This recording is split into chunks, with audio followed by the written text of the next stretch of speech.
पढ़ी लिखी समझदार है, पूजा पाठ करती है और विवाह कर दो। जब 0 सन्नाटा, एको क्लास ना पास हो अनपढ़ के साथ में, जुआरी के साथ में, शराबी के साथ में कबहू बनबे ना करी। बोलिए शंकर भगवान की। करी विवाह सुता अनुरूपा, सुता के अनुरूप विवाह करना चाहिए, सुता के अनुरूप। अभी आप लोग सुन रहे थे तो वो कन्या जो है ना, है किसकी पूजा करती? भोलेनाथ की। कुमारी कन्याओं को गौरी मैया का पूजन करना चाहिए, गौरी मैया का व्रत करना चाहिए। कुमारी कन्याओं को किसका पूजन करना चाहिए? इससे बहुत सुंदर पति प्राप्त होता है। गुण भी अच्छा होगा, रूप भी अच्छा होगा यदि गौरी मैया का पूजन किया। गौरी मैया का पूजन व्रत करती थी सीता मैया। सीता मैया, रुक्मणी मैया ने गौरी मैया का पूजन किया था, तो उसने किसका पूजन किया? भोलेनाथ का पूजन किया। बहुत दिन हो गए पूजा करते करते, नहीं शंकर जी प्रकट हो रहे, नहीं दर्शन दे रहे हैं। अभी बचपना बड़ा नादान होता है ना, अब बचपन में कुछ नहीं समझ में आता क्या अच्छा कर रहा हूँ क्या बुरा कर रहा हूँ। तो उसने क्या किया, एक दिन बासी फूल चढ़ा दिया भोलेनाथ को, तब शंकर भगवान प्रकट हो गए। लड़की वो कन्या हंसी, बोली बाबा जब रोज ताजे ताजे फूल चढ़ाते रह तब ना दर्शन देते रहो, अब आज बासी फूल चढ़ा दिया तो आप आ गए हो, मुझे सुंदर पति का वरदान प्राप्त करिए। भोलेनाथ कहने लगे, कन्या मैं तुझे वरदान देने के लिए प्रकट नहीं हुआ हूँ, मैं तुझे श्राप देने के लिए प्रकट हुआ हूँ। शंकर जी ने क्या श्राप दे दिया? मृतक पुष्पालया पूजे हो मोही,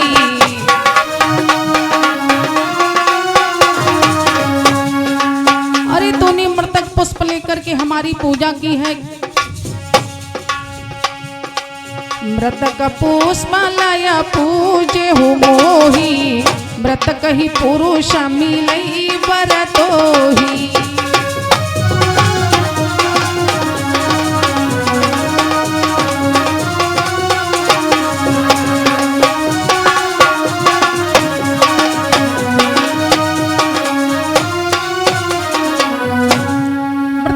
लेकर के हमारी पूजा क्या की है, जा तुझे मरा पति प्राप्त होगा। वही कन्या जो शंकर जी ने जिसको श्राप दिया, श्रापित है, वो अपनी सखियों के साथ में स्नान करने के लिए चली भोगावती गंगा में, और उधर से भीम की लाश बहती हुई आ रही थी। और उस कन्या ने देखा, करूप देखी मोहि बाह गयऊ, भीम की लाश पर मोहित हो गई और अपनी सखी से कहा इस लाश को बाहर निकालो। सखियों से लाश को बाहर निकलवा करके घर लाती है, कमरे में लेटार दिया और चुपके से अपनी माँ के पास गई। माँ से सारी बात बताई। अरे माँ कहने लगी, मूर्ख, उस लाश के साथ में विवाह क्या करोगी? क्या पता वो कौन है, कहाँ का है, उसके साथ विवाह नहीं करूंगी तेरा। लाश को उठवा करके अभी नदी में फेंकवा दूंगी और मैं तुम्हारे लिए, पिताजी तुम्हारे लिए अच्छा वर्षा घर वर ढूंढेंगे, तब विवाह करेंगे। कन्या रोने लगी ने माँ, पति तो एक ही होता है, पति बार बार वर्ण नहीं किया जा सकता है। मैं आर्य कन्या हूं, आर्य कन्या एक ही बार पति वर्ण करती है, दोबारा नहीं। माँ, अरे तेरा विवाह कहाँ हुआ उससे जो तेरा पति हो गया? तो उसने कहा विवाह नहीं हुआ है, लेकिन मन ने तो विवाह कर लिया। मैंने आज तक किसी को अपना पति नहीं माना, पहली बार आज उस लाश को मैंने अपना पति मान लिया है। तो मन ने मान लिया ना, विवाह नहीं हुआ तो क्या हुआ, मैंने तय तो कर लिया ये हमारा पति है। अब वो पति है, मरा हुआ है तो क्या हुआ, मैं उसी के साथ जीवन काटूंगी। हमारे पिता के यहाँ तो अमृत कुंड है, अमृत उपलब्ध है।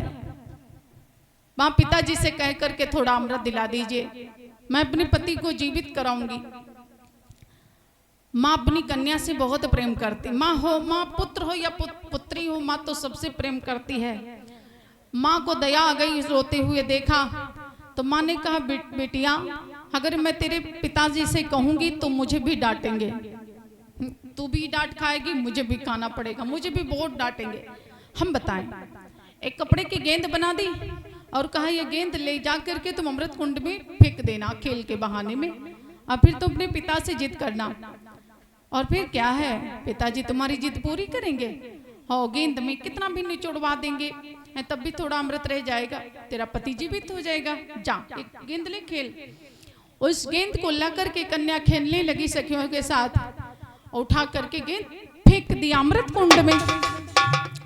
राजा बाशुक के पास गए, पिताजी गेंद गिर गया। पिताजी ने कहा बेटा दूसरी गेंद मंगवा दूंगा। नहीं, मैं गेंद लूंगी तो वही लूंगी, जिद करने लगी।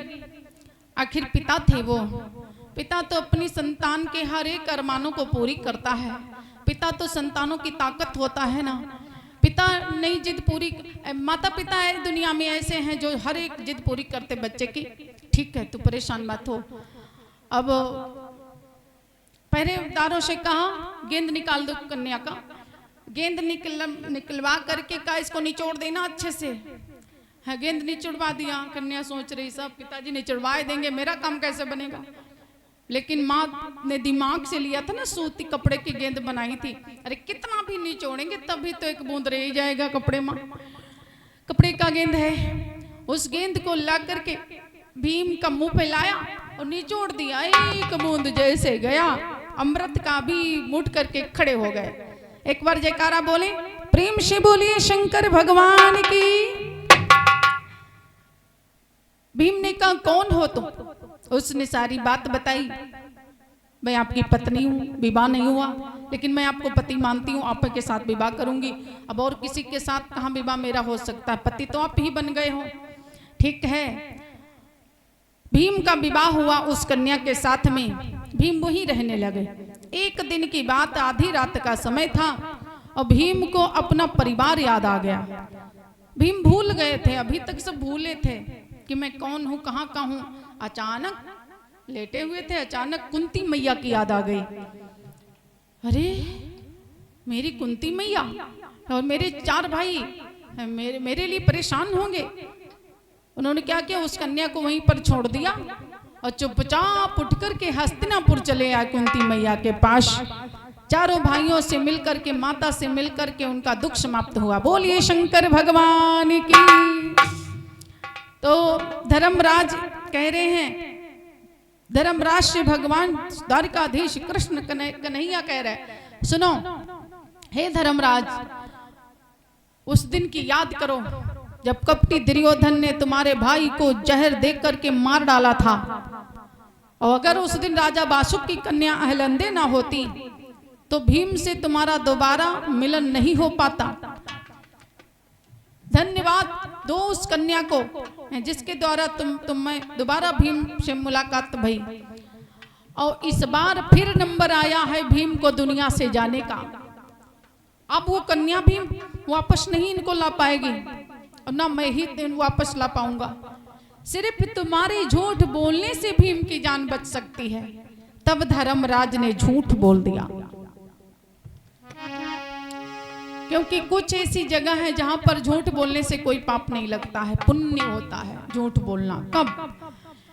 जैसे किसी की जान दुश्मन के चंगुल में फंसी हुई है अथवा अपनी खुद की जान संकट में है और झूठ बोलने से अगर आप बच सकते हो या तुम्हारे झूठ बोलने से किसी की जान बच रही है तो बोल दीजिएगा, तो पाप नहीं तो पुण्य कहा जाता है। कुछ ऐसी जगह है, किसी कन्या का विवाह हो रहा है, अगर झूठ बोल करके तो विवाह हो जाए, क्योंकि वर और कन्या के बीच में कहा जाता है पड़ोसी चाहे तो विवाह हो जाएगा और पड़ोसी ना चाहे तो भैया कुमारे पड़े रहोगे। क्योंकि लोग जब आते हैं शादी विवाह देखने के लिए, लड़की पक्ष के लोग, तो सबसे पहले पड़ोसिन से मिलते हैं और उसके बाद में तुम्हारे दरवाजे पर जाएंगे। लेकिन इतना झूठ बोलबे ना करो कि वो कन्या जीवन भर तुम्हें बद्दुआ दे, श्राप देवे। एक बार जयकारा बोले, बोले विष्णुदेव भगवान की। साच बराबर तप नहीं, झूठ बराबर पाप, और जाके हृदय साच है ताके हृदय आप। धर्मराज ने झूठ बोला। कब? जब भीम की जान बचानी थी। धर्मराज ने कहा ये भैया अब सही बात है। जब धर्मराज ने कह दिया सच है, तभी सच सच होता, झूठ झूठ होता है। उसे शंका बनी रही। उसने कहा मैं नहीं मानूंगा, सच है। एक शर्त पर मैं मान सकता हूं। कहा कौन सी शर्त? तो दुर्योधन बोला धर्मराज भीम के पांव छू लें अगर, तो मुझे विश्वास हो जाएगा कि बात सच है। अब धर्मराज कैसे पैर छुए भीम के? फिर भगवान की तरफ देखा। भगवान कन्हैया ने कहा तुम काहे चिंता कर रहे हो, हम है ना, हाथ जोड़ो, सिर झुकाओ। धर्मराज ने कहा कैसे सरकार? भीम के सामने कैसे? ये तो मुझसे छोटा है। अरे कहा तुम हाथ तो जोड़ो। उसने कहा था सिर झुकाओ। इसने कहा, दुर्योधन ने कहा था तो फिर धर्मराज दादा आप भीम के सामने सिर झुका दो, तो मुझे विश्वास हो जाएगा कि बात सही है। धर्मराज जब शीश झुकाई, धर्मराज जब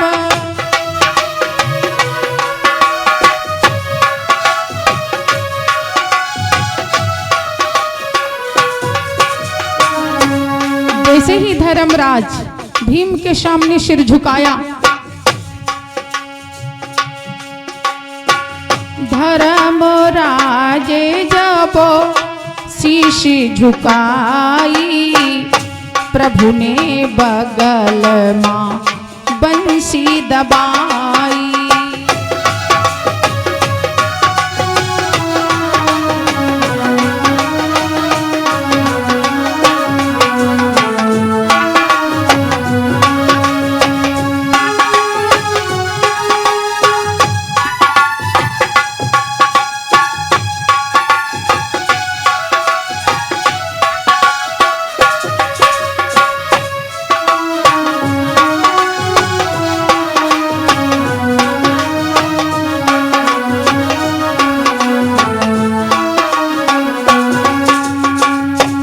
धर्मराज ने जैसे सिर झुकाया, भीम की बगल में भगवान कन्हैया ने चुपके से बंसी दबा दी